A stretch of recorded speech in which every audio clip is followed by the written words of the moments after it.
Om Sarvesham Swastirbhavatu Sarvesham Shantirbhavatu Sarvesham Purnam Bhavatu Sarvesham Mangalam Bhavatu. Om Shanti Shanti Shanti. Namaste. We are continuing this journey to have Hanuman as our guiding beacon to mine the treasures from Itihasa Puranas. Our goal is to make a practical connection with Itihasa Puranas. So it doesn't matter if it is historical like other religions. It doesn't matter because there is a practical utility. Can you say that same thing about desert religion? Somebody was hung on a cross. Can I put you and I on a cross? Will that benefit you and me? No. But we can look at Hanuman and we can take the practical lessons of how to overcome obstacles in our life. A quick recap of what we saw last week. We saw that Hanuman had different types of problems. The first problem he had was he didn't realize his own potential till he was reminded by Jambavan, but also till his mind went and tapped that Rama had already given his support, his faith, his vote of confidence in the form of the ring. That signet ring you and I also have, because you and I are just the reflection of Paramatma. So our Jivatma is nothing but a reflection of Paramatma. So we are already having that signet ring in our hand. So just like Hanuman realized that Atma Shakti, we also can realize our Atma Shakti. The second problem we saw was nobody believes in us, especially the people around us. And if it is friends and family, then good luck, because they know all our loopholes better than us. So when we are attempting to do something, the first criticism comes from this so-called well-wisher group, because they are also struggling to find their real potential. Since they can't find it, the only way they can get parity with us is by pulling us down. So Hanuman understood that he has to step up to the plate and he has to pull others to his level rather than him settling down comfortably at a lower level with his teammates. We also spoke about the friendly distractions in the form of Mainaka and how we must learn to weave our path through these friendly distractions by constantly remembering a larger purpose, a vision that is bigger than all our petty desires, a mission that is larger than what we normally aspire for. Then we also saw that tests and challenges pop in front of us out of the blue, but you could either look that as an opportunity to grow your strength or consider that as an opportunity to quit. And Hanuman made that as an opportunity to reveal his inner strength, his intellect. So with a calm mind and a sharp intellect, he resolved the problems that he faced. We also see how he changed the plate, how he changed the tune when he saw Simhika, and he totally changed the direction of his engagement. And last week we left Hanuman hovering in the sky with the Sri Lanka or the Lanka at the distant horizon. So instead of calling this week and next week's problems, we are going to rename that as dilemmas. Because the nature of dilemma is slightly different than that of an obstacle. In case of an obstacle, you don't know what you are going to do. But in case of dilemma, you are confused. Should I do this or should I do that? You are not sure whether to go forward or backward, whether to punch through a hole or whether to stay put. So, in this week and the upcoming week, when Hanuman faces these challenges, we will give these challenges the name or term dilemmas. And we will look at it how he solved it. We already highlighted last week that it is traditional and conventional in our Sanatana Dharma for many millennia, that is thousands of years, many thousands of years. When somebody is going through a rough patch, they are recommended, please go and read Sundarakanda.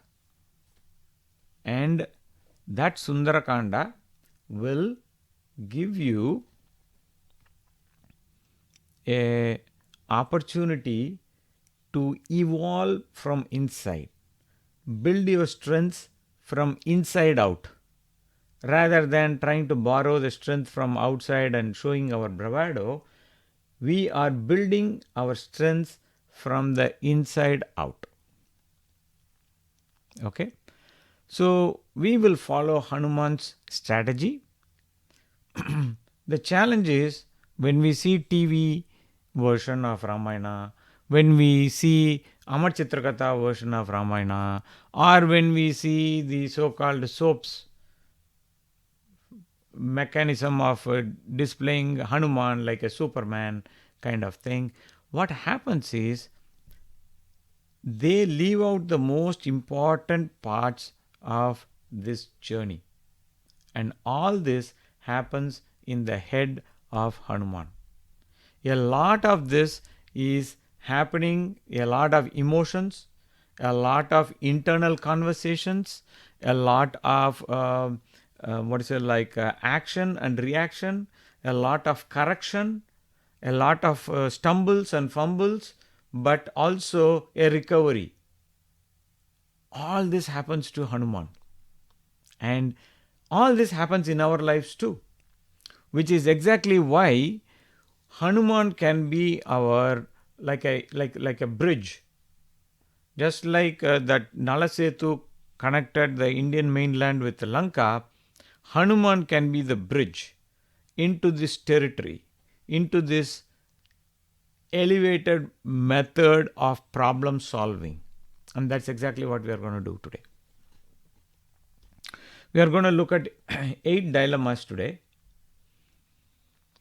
The first dilemma was Hanuman was looking at the horizon, and as he saw, he is coming from a very high place. Just like a spy satellite can look far into the enemy territory. Why is all this excitement about drones? You can have this drone flying in your territory and you can spy what is happening in China and what is happening in Pakistan. Sitting at the border, you can gaze 100 kilometers, 200 kilometers deep within the territory. So the same way, Hanuman was looking at the enemy territory and he saw one thing. This city is impregnable. Even Devas cannot defeat it. Why is this city impregnable? Because this city was built not for Ravana or by Ravana. It was built for and by Kubera. So Kubera, as we all know, is one of the Dik Devatas. So he had that ability, right? So the north is guarded by Kubera. Yama is guarding the south, Varuna the west, and Indra the east, right? So being the Dik Devata, he had a nice capital built there, but Ravana and his hordes took over that. They stole the Pushpaka Vimana and everything that was in Lanka. All the glories of Lanka now became Ravana's. But Kubera did not want to attack his half brother. Ravana was a brother from another mother, same father. So Hanuman was looking at the geography. He was looking at how the military formations are all kept. He was looking at and reflecting at his own team, the strengths of his team. He concluded there are only 4 Vanaras capable of coming to this side: Angada, Neela, Sugriva, and himself. Because he already knows the distance and how difficult it is. And he knows the strength of his teammates. And then he started thinking, how do we get, maybe Sugriva and I can bring Rama and Lakshmana, right? But with 6 people, you can't even make a dent into this fortress of Lanka. Millions of Rakshasas are there. You can't even do anything. And suddenly, Hanuman snaps out of it. He says, come on, buddy. You focus on the task on hand. First find Sita. Figure out if she is alive or not. Then you can go look at all these wonderful grand standing plans of how to land here. That's a problem for another day. So many times what we do is we keep daydreaming of future possibilities.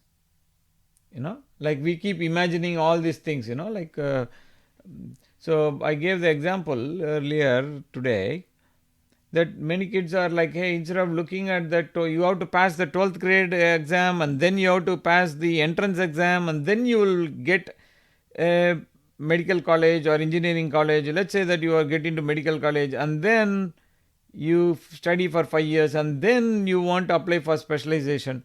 So, but you have not even done your 12th grade exam now. Now is not the time to start imagining, hey, you know what?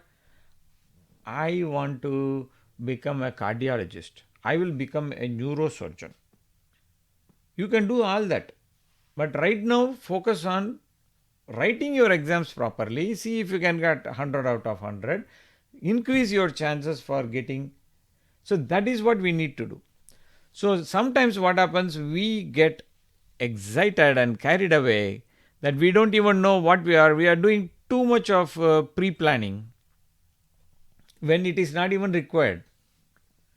Planning you must do, but this level of finer planning is in the land of daydreaming. So we have to stay focused on our task, what we want to do, how we want to do.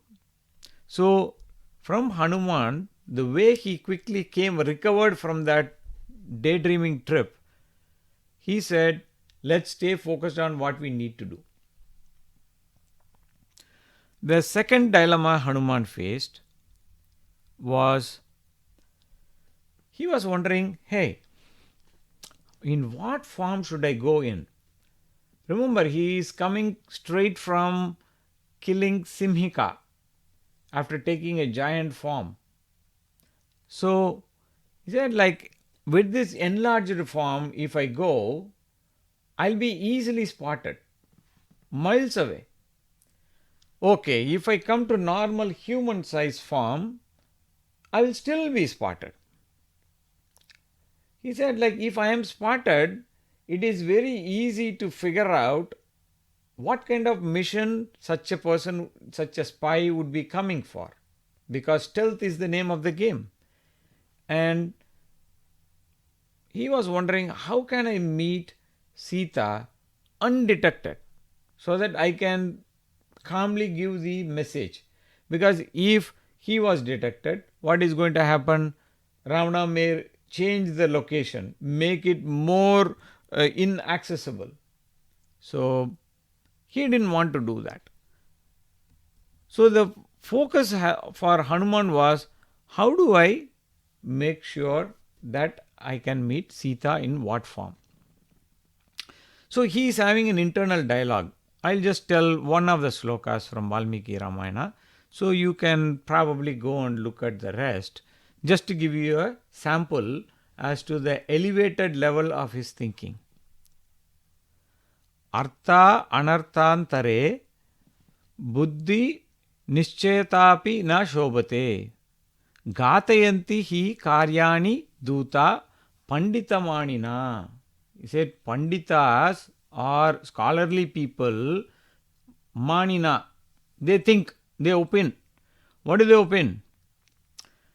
That a person who is having nischetapi buddhi, that is a determined mind that I want to get the job done, even such a person can do a same-side goal if they don't consider what is artha and anartha, what is the right thing, what is the wrong thing, what is appropriate for that situation, what is not appropriate for that situation. So such a judgment is critical even if you are a determined person that you are bent on making things happen. Otherwise, you could cause your own destruction or your goal could be subverted. Look how deep Hanuman is having conversation with himself.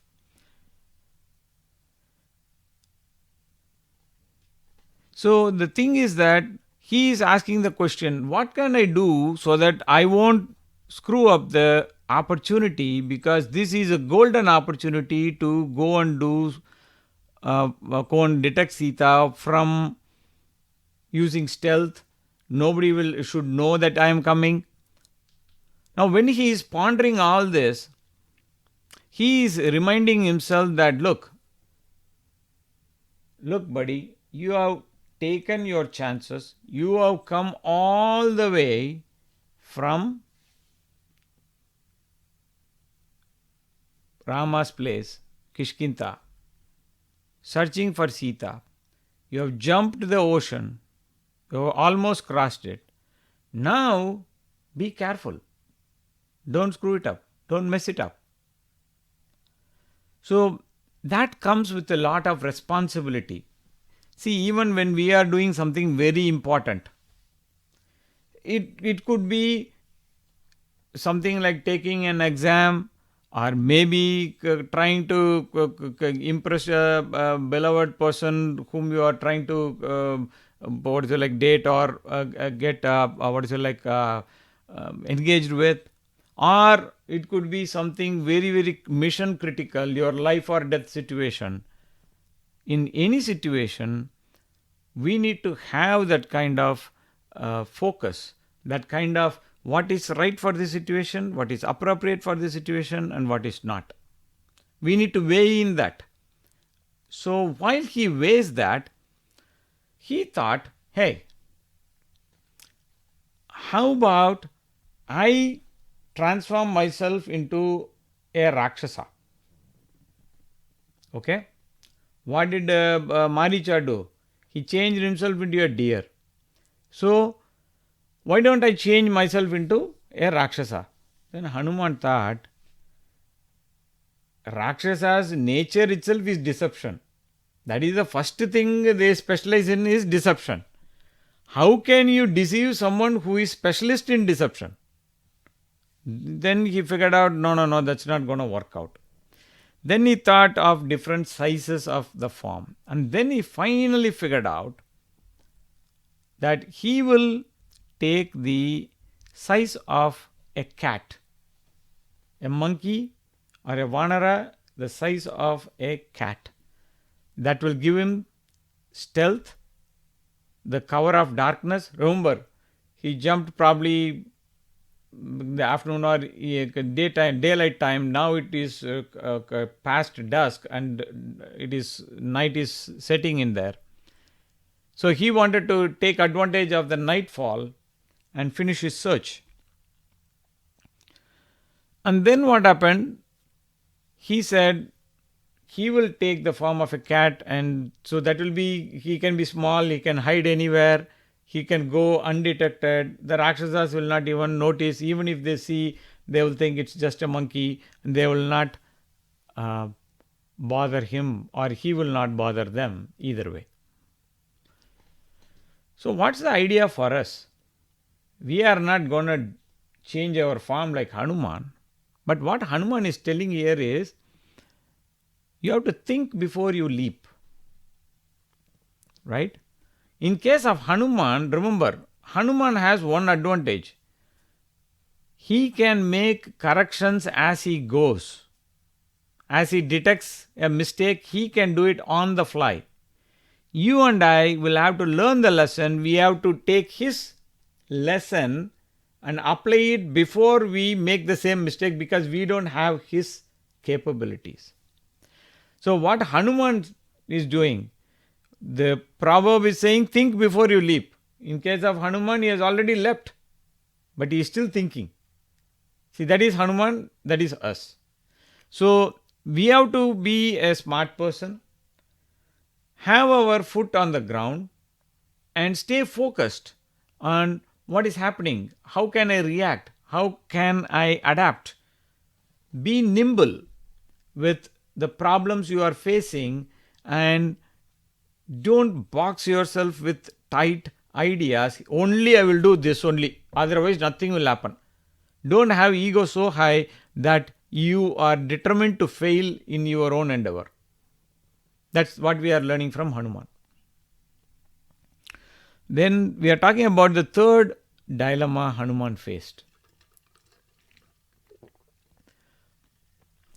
As Hanuman was about to enter the fortress,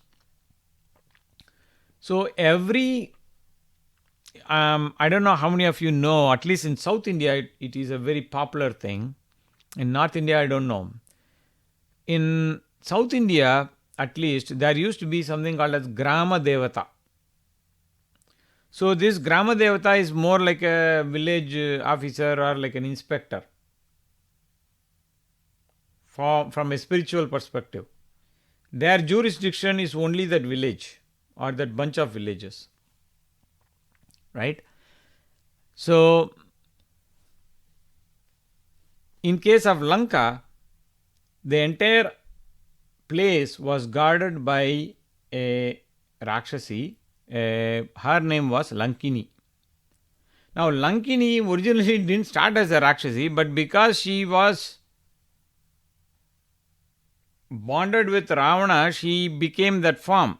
So she went to Brahmaji and said, hey, you know what? I am tired of this. I don't want to do this job. So what happened was, Brahmaji said, don't worry.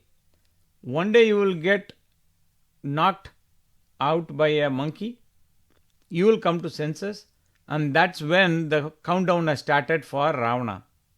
And that is the countdown for Lanka as well. So that was in the back of her mind. But she doesn't know this enemy or this monkey or whatever. So she saw Hanuman and she challenged him. She said, Who are you? Hanuman said, hey, you know what? I am just going on tourist visa. I'm just going to take a peek. I'll just take a look and I'll quickly run away. See, I am a simple monkey. I'm not going to do anything. But Lankini was determined not to let anybody or anything inside without an explicit understanding. So Hanuman grew to her size and said like, hey, you know what, relax, just chill. I'm just like on tourist visa, don't do me anything. I'm just going to do some sightseeing and go. Don't bother, I don't bother, you don't bother. They are now having this conversation, but as the conversation was happening, Lankini immediately resorted to force. She gave a nice mash to Hanuman. Hanuman realized from her punch that she is not in the same league as Simhika. So, and he also saw this is a lady, I don't want to kill her. So, he just gave some mild force and gave her a small punch. But that was enough to shake her out and make her realize that Brahmaji's time and his boon has become true. The countdown for Ravanas and Rakshasas has started. And now she said to Hanumanji, whatever objective you have come for will be successful. Remember what we heard from Surasa. So when we are looking for a mission, we need the blessings of lot of people. Hanumanji, we saw he invoked the blessings of all the Devatas, Bhagavan Rama, Sugriva, and everyone when he came. Then he invoked all the, when he was in the air, he also heard that, wow, the Devas were talking after he outwitted Surasa. Surasa also said, like, your mission will be successful. She didn't ask what mission because she knew. Then he also heard all the Kinnaras and all the Vidyaras and all the other people talk that, wow, this mission is going to be exciting and it's going to be completed by Hanuman. If anyone can do it, it's only Hanuman. It's exciting. So, Hanuman added one more to that basket of blessings. Lankini said, your mission will be successful. So, when we are always doing any mission, when there are like-minded people who come and pat our back and tell that you will be successful, that basically encourages. Who doesn't like encouragement? All of us need, especially when we are in a critical situation, we all like to have. So there are two messages here. One, our behavior should be such that other people should bless us, but at the same time, are we a blessing to other people? When somebody needs us, are we in a position to bless them or guide them or be of moral support? Be that person for others what we would like somebody else for us in our shoes. So when Hanuman also reveals here, don't be boxed onto the strategy. What was his idea? To get in without making any noise. But here Lankini comes and smashes him. He quickly changes the playbook. He was ready for that also. He was ready for this, he was ready for that. Right?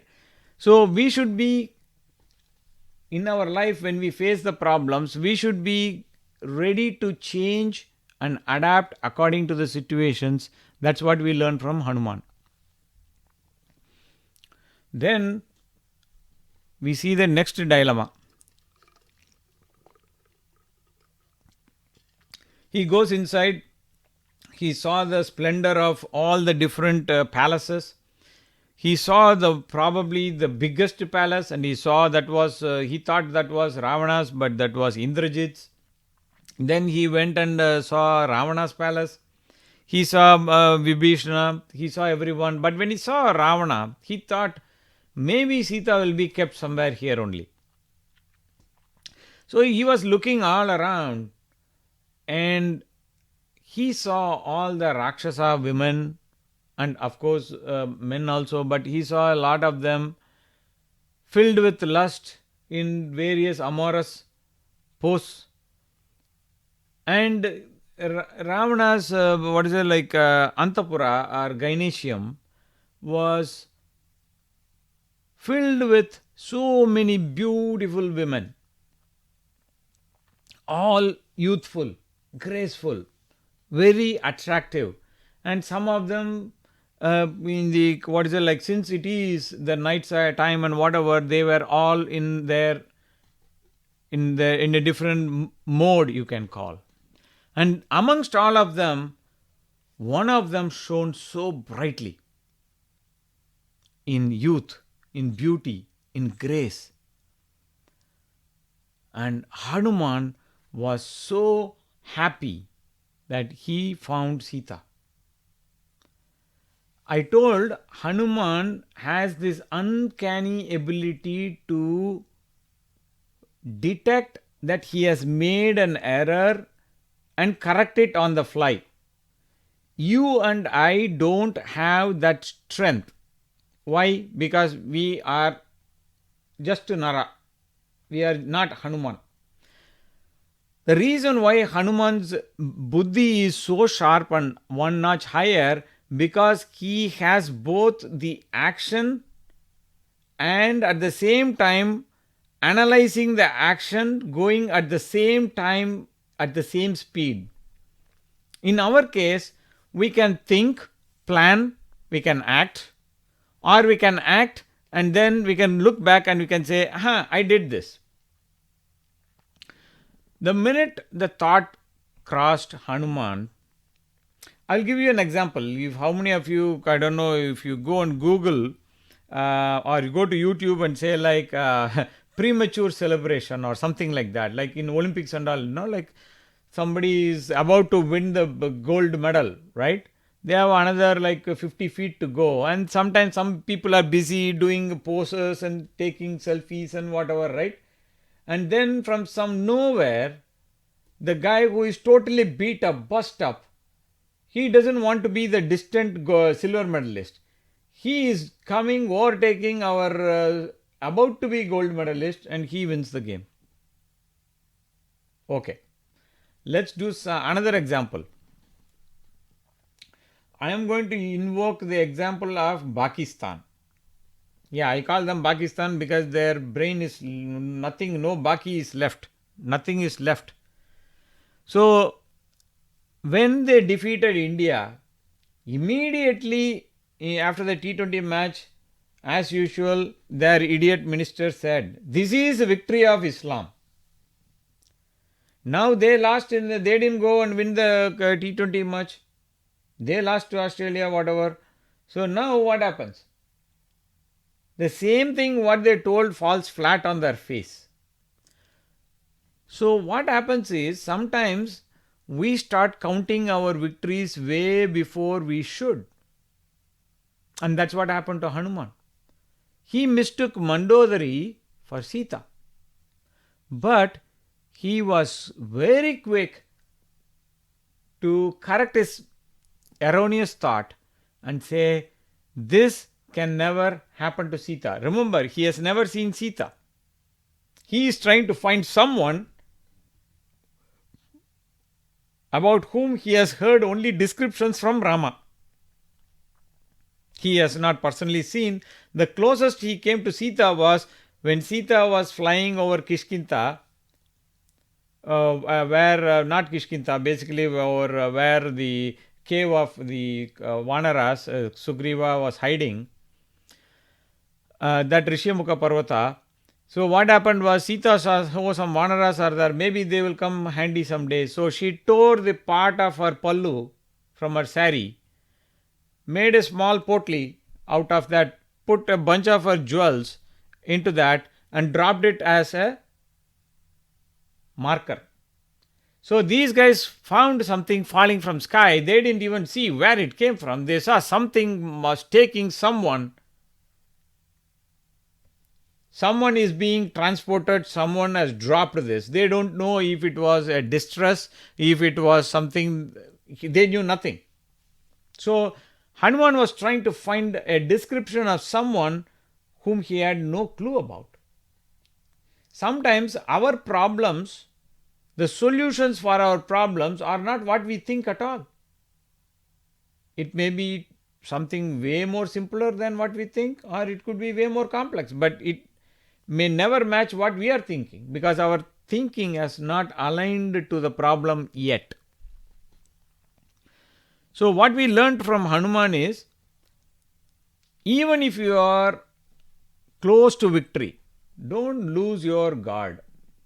Don't start celebrating prematurely, and don't start chasing a mirage and think that that is victory. So if the ideal is a lofty one, we have to strive harder. So don't be disappointed if you didn't get what you were planning for. If that goal matters to you, just persist. But you also need to know when you should change the playbook, when you should continue persisting, when you should even drop out of that project. All that we need to understand depending on the nature of the problem, what we are handling. Then Hanuman came across, so we have been looking at different types of problems. We saw how Hanuman was weighing in his choices and figuring out what is the right choice and planning ahead. But he also cautions us by saying don't do too much unwanted planning, especially in the land of daydreaming. He also advises us to make a course correction when there is an unexpected change in the situation what we are prepared for. And then what happens? You are also not chasing a false hope. You are chasing a real one. Now the fifth problem we are talking about is Hanuman is now confused and he thinks he has stumbled upon a bigger problem. His problem is, hey, am I the right person? Why? First of all, he is a brahmachari and he has unfortunately ended up in a situation where he saw all this, so many women in all sorts of poses, and his mind was impacted by the vistas he had seen. So he said, looks like I lost my qualification. I don't know if I can even continue and figure out what's going on. Then I told you how Hanuman not only thinks of the problem, but he also comes with a solution. Then he said, I am going to give a test to myself and see if I am still qualified. What is his qualification? His qualification was, hey, am I still connected with Rama, or I am swept away by this drama? So he came with a test, and it was not a subjective test. He wanted to do it objectively. It's not like we certifying ourselves, hey, I am the best person. Not like that. He administered a test. He said, these senses have been messed up because it saw a lot of kind of naked women. So how do I figure out whether I am still connected with Rama? He said, I will close my eyes right now, right here. in the middle of the search. He didn't bother about what if others are going to find him and that sort of thing. His bigger problem was, am I on the side of Rama or not? So he said, when I close my eyes, do I see Rama or do I see these sensual information that came to his mind few minutes ago? What is occupying his mind? Where is his mind rooted? That was the test he wanted to give. So we have to see what is the true north for our mission. What is the test for our sincerity and our morality? Am I always grounded in Dharma? We see Yudhishthira does the same thing. He keeps asking questions which none of the Pandavas, none of the other Kauravas would ever bother to ask. He keeps asking, am I on the path of Dharma? Have I fallen back? Have I done anything adharmic? You see, the question bothers only the person who is elevated. It won't bother the person who is not rooted in Dharma. A person, for the first time, he's been raised as a nice child. But the first time, because he is hanging out with bad kids, let's say that he does smoking or drinking or whatever, he just experiments. His biggest fear is, hey, what if I'm getting caught and I will be a disgrace to my parents and the society and the values and all those things, right? Do you think that our regular drunkard or a smoker is going to ever feel that kind of feeling? No. So the closer we are to Dharma, these kind of questions will come in the mind. The farther we are from Dharma, we don't care about what the heck is going on. Who bothers? Right? So we need to understand what is the type of question that our mind is asking is an indicator of our proximity to Dharma. Am I doing the right thing? Am I doing enough of the right thing? Right? So what is the answer for that? The answer is that is my thoughts, words, action all mapping against Dharma? Is it all mapping to the conscience? Is my thought process elevated and going in the right direction? Those are some of the questions we need to ask. Okay. Now, we will come to dilemma number 6. Perhaps this is going to be the biggest dilemma we are going to discuss today. It is called depression. Most of us, when we work so hard, now note there is a difference. I am talking of a person who is working hard to make things happen, to make their goals happen. When such a person looks at the quantum of work they have put and see that they have not produced enough results of their liking, there is an overwhelming feeling of dejection, depression, and a feeling that I don't know, when will I get out of this hole I have dug for myself? That kind of negative feeling, if you will. So Hanuman looks at every single building.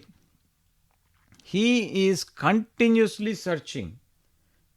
And remember, he is not searching like you and me. He is searching at the speed of, he is Vayu's son. So he is searching at the speed of wind. He is searching at the speed of the thought, right? And still he is not found Sita or a trace of Sita. So now he thinks maybe these dudes, Rakshasas, got depressed with Sita and maybe they ate her up. Or I don't know what's going on. Then he looks at himself like, we don't have tolerance for a failed mission. Even if I do, Sugriva doesn't. So he was wondering, what can I go and tell all these Vanaras who are waiting? They are already, we heard that they were on the verge of giving up their life because they failed in the mission. So what happens is, we are going to take couple of words of Hanuman, couple of slokas from what Hanuman was telling himself to cheer himself up. So it is very important that we go to the source, because no matter how beautifully someone explains, it will never match the beauty, brevity, concentrated form of what is told in the Moola Grantha. So let's take a quick look at one of the slokas. Anirveda Shriyo Moolam, Anirvedaha Paramasukam, Anirvedo hi Satatam Sarva Arteshu Pravartakaha. What it means is, Anirveda is one key word in this, right? Anirveda would mean non-depression. That means doing our activity with enthusiasm and excitement, not giving up. That's what it means. All this and more. So what he says is, Anirveda Shriyo Moolam. So if you want Shri or prosperity, anything that is yielding good results, you need to have Anirveda. This excitement, this enthusiasm, this positive outlook, this non-depressing attitude that is always looking to make things happen. You should have that kind of mindset. Anirvedaha Paramasukam. So you will get the highest happiness only if you are doing it with diligence, with excitement, with focus, with that happiness in the heart. You are not dredging. You are not like, okay, I am bored, man. I don't know why I am doing this. I am just being there. I am hanging in there. Not that kind of attitude. You are like, I can't wait to make things happen. That kind of excitement. Anirveda hi Satatam Sarva Arteshu Pravartakaha. From Anirveda only you get all types of artha, all types of resources, all types of excitement, all types of benefits flow from this only. He goes on to say, Karoti Safalam Janto Karma Yacha Karoti Saha. That means whatever a human being does, if it is successful, at the root of it, it has this Anirveda. So we just took that as a sample to highlight that Hanuman is having a very, very intense conversation, unlike what we have never seen in any of the movies or in the books which we get. So that is the reason why we need to go to the Moola Grantha. Even if we don't understand word for word, there are so many translations. But the fact that you can't even read that is fine. You can even read the transliteration, right? There are a couple of good sites online available which can give Valmiki Ramayana. So go and read that. You can get the message, how you can integrate into your life. So we understood the source of excitement that is in the heart of Hanuman. But all this is happening on one side. I told that Hanuman's mind is oscillating between one side between the positive, the other side with the grave reality of the message he is facing, that there is no clue, no feedback. The consequences are devastating. For a second, he looks at the consequences. He thought, hey, when I have searched, not even like 4 inches of land I have left. What happens is, definitely Sita is not in this place. Since Sita is known to be loyal to Rama and stubborn, these weak-minded Rakshasas must have eaten her up. Or they might have killed her. So since his mind was latching onto that thought, he thought, okay, that means this entire mission is waste. So what are the consequences? If I go and tell, all the Vanaras that are waiting, they are going to die. Because they are not going to bear the negative message.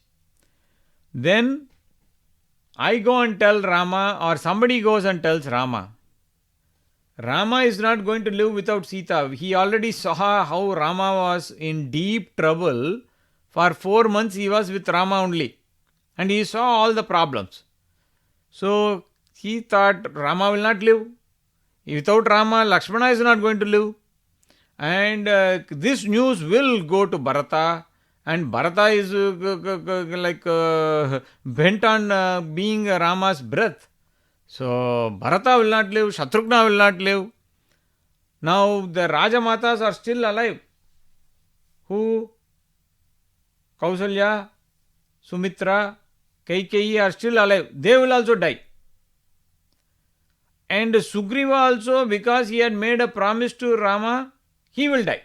And seeing the king do this, all the loyal Vanaras, they will also die. So now, this is exactly what we do in our lives too. We hold on to one negative, then we are the ticket agent for this negative trip, and we have a free for everything. One negative thought joins to another negative thoughts and adds to another negative thought. The same level of thinking, after half an hour, now your head is aching, now you are really confused why you even took that mission. You are dug yourself such a deep hole that you can't even come out. That is exactly what happened to Hanuman, because at that split second, he just started going down the slippery slope. Then he thought, is there a way to save Rama? Maybe Hanuman can just go into hiding. Maybe he can become like Swamiji or something, like our friend Arjuna wanted to do that at Mahabharata, right? Favorite escape. Hey, I will become Swamiji. As if becoming Swamiji is an end to all the problems.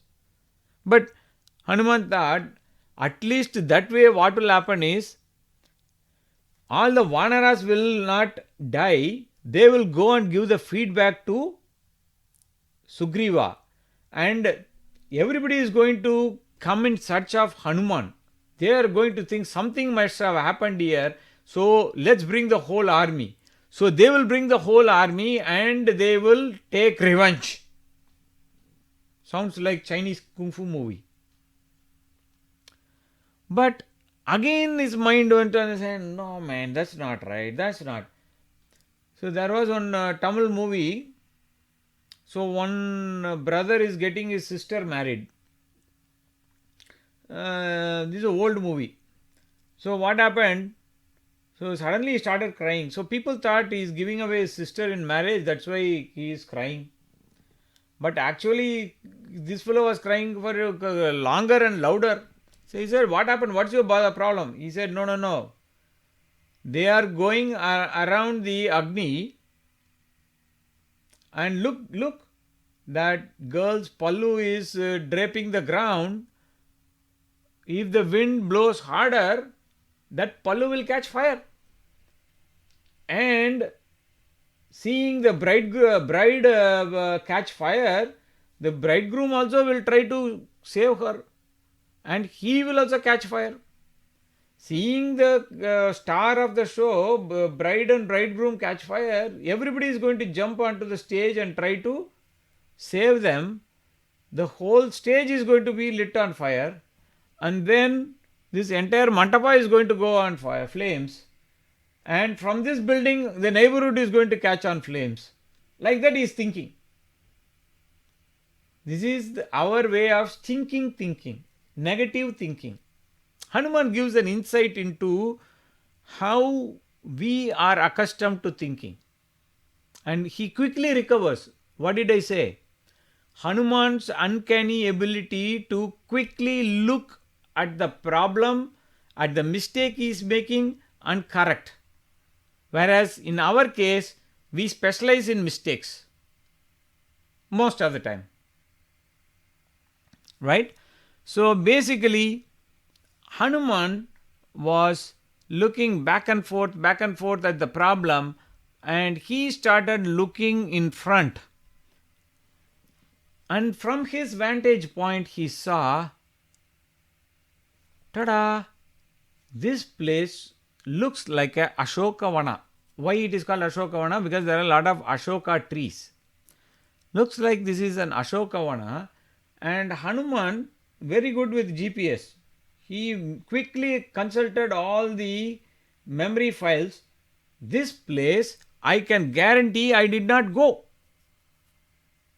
I guarantee I did not go. I am so excited. This place definitely is hopeful. At least it is giving me hope that Sita will be here. Now, before rushing into that, he takes time to do prayer.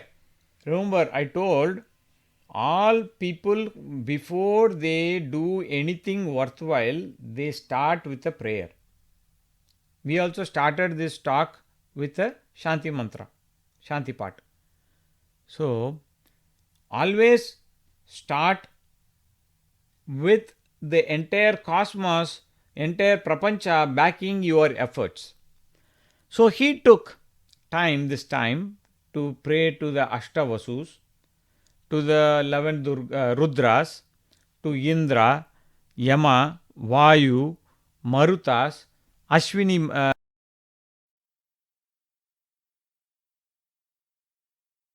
Rama, Lakshmana. But this time he remembered, you know what? I invoked the blessing of all these people earlier, but one person I left out of the list. No wonder I am running into the problem. He thought, I pray to Ma Sita. Please give me your darshan. I want to see you. Remember, before he jumped from India to Lanka, he did not think of Ma Sita. Now he said, I am going to think about Ma Sita because she is the reason why I am here. So please give me your darshan. So it is very important. Now, when we are talking of prayer, I want to give some pointers here. So if you look at the way the desert religions, especially Christianity, tries to deceptively trick people. Hey, we will cure disease. Ask them to cure COVID. Why didn't they cure COVID? They will give you all these things. They will give you promise. Hey, you pray, convert to our religion, our God will save you, all these things. Okay, fine. One thing we need to understand is, even among Sanatana Dharma, Hindus also, we go to temple and we say like, we go close our eyes and then we give a laundry list. Instead of thinking about Bhagavan, we are giving a laundry list. 1, 2, 3, 4, 5, all these problems, 6, 7, 8, 9, all those problems, and I keep telling more and more problems. Why do I need to give God a reminder, Bhagavan a reminder about my problems? He knows everything. But instead of filling our mind with Bhagavan and Bhagavan's thoughts, what we do is we pump all our expectations, desires, aspirations, obstacles, everything in front of Bhagavan.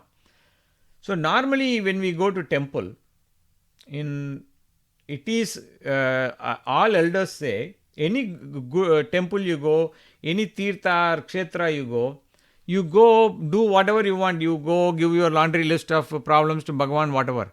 But when you are done emptying your mind, you sip that Bhagavan's darshan in your mind's eye, and before you leave the temple, go and sit in one place and think only about Bhagavan. Even if it is only 2 minutes, just do that. Because that is the time you are trying to connect with Bhagavan. Before that, you are only talking about your problems. Who cares about your problems? Of course, we only care. So, we are only bothered about our problems. We are not bothered about Bhagavan or solution. Right? So, what we need to understand is, I will give you a definition what prayer is not. Prayer is not hope. Prayer is not hope. And I give you a new definition for hope. I have made it as an acronym so that you can understand the real meaning.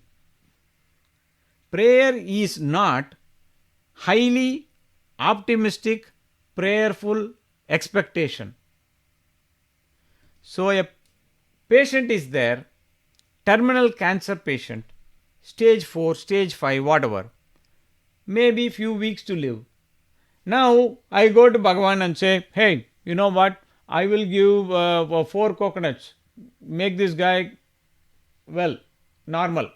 Is it going to happen? Oh, I'll give you like 4 mounds of gold. Will that happen? No. So what we need to understand is, when we bring our desires, we degrade our prayers. Prayer and desire don't go together. If all your reaction is like I have seen, being in US, I have seen many of these people trying to promote their religion, the Abrahamic religion. They will come and say like, oh, you know what, my God did all these prayers. He listens. There is one radio channel that fellow advertises, oh, Jesus listens, as if other gods don't listen, right? So they do all this kind of gimmick kind of thing to make that prayer. But what really prayer should be?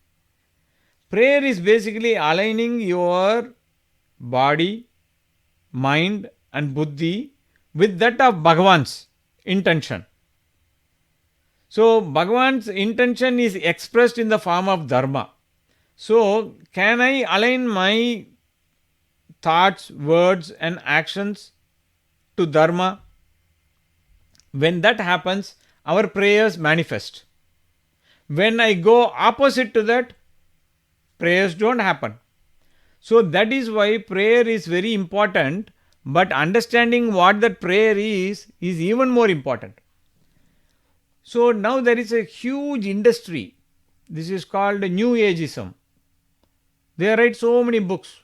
So many motivation speakers are there. Like they all this so many padris are there writing books, like Joel Austin and all these people, right? They write books and they say like, hey, pray to God, He will give. They do all this tone fluctuations to powerfully give this talk. All they are doing is they are making money by making you believe that what they are telling is true. So understand, when Hanuman is making a prayer, it is totally of a different tone, context, focus than what we normally are used to. I'm not saying all of us are doing like that. I'm just saying that most of us are accustomed to only thinking through an objective as, hey, give me 100 marks in the exam, give me, I want to marry a girl, or I want to marry a boy, or I want to a child, or I want a job, or I want a raise, or something like that. I am looking at Bhagavan through the blessings I can get, not Bhagavan himself. Right? So we have to, how do I actually understand whether my prayer is right or not? I'm going to give you a yardstick. It's not mine alone. It's what all I have gathered from many, many great Mahatmas. A real prayer should give you peace of mind. You will have a peace in your heart. When you go to the Murti and you go to Bhagavan's Murti and you say like, hey, you know what, I don't even have to tell my problems, you know everything. I just know that you are on my back. You are covering my back. Just give me right buddhi that I will go and do the work myself. I don't want you to do the work for me. I will do the work. But just give me the right buddhi, right direction. I will do the right thing. So that is your deal with Bhagavan. When you go like that, Bhagavan gives you his part of the deal in the form of good buddhi. And if we lack it, he makes sure that he will send someone who will convey the message to you and me that, now I understand that. So, have the right prayer is what we learn from Hanuman. And the last dilemma we are going to discuss today, what we are learning from Hanuman. Hanuman goes to this Ashokavana. He sees this beautiful auspicious, in his mind it is very auspicious pond. And he believes, hey, it is going to be Brahma Muhurta shortly. And what is Sita going to do? Sita is used to seeing Rama get up early in the morning and do his Sandhya rituals. So Sita will also be awake at that time thinking about Rama, thinking that, hey, Rama should be doing this. Her mind will be thinking about Rama, so she will come where water is. And then he sees this big Simshupa tree. He says, there is something in me, deep within me, that is telling, it is an intuition, that none of the sensory inputs I have gathered is going to work. My mind and buddhi have helped a lot, but it didn't take me to the goal. But this intuitive feeling is there. This internal guidance system is there. It is telling me that I need to quieten this cacophony of my mind and buddhi. And I need to focus on listening to this intuition. And this intuition is telling me, wait on this tree. Sita will come. So what we are going to do is, we are going to let Hanuman wait in anticipation of Sita on the tree till next week. And next week, if you thought from last week you already saw that the level of problems have grown multiple fold, the quality and quantum of problems. So if it is like level 1 last week in a video game, this week is like level 100 already. So next week it will not be level 110 or 200, it will be like level 10,000. There is a quantum jump. The problems are going to compound after he sees Sita. So stay tuned for next week, and before we sign out on this talk, let's think about Rama. Shri Ram Jai Ram Jaya Jaya Ram, Shri Ram Jai Ram Jaya Jaya Ram, Shri Ram Jai Ram Jaya Jaya Ram, Shri Ram Jai Ram Jaya Jaya Ram, Jai Jai Ram, Jai Shri Ram.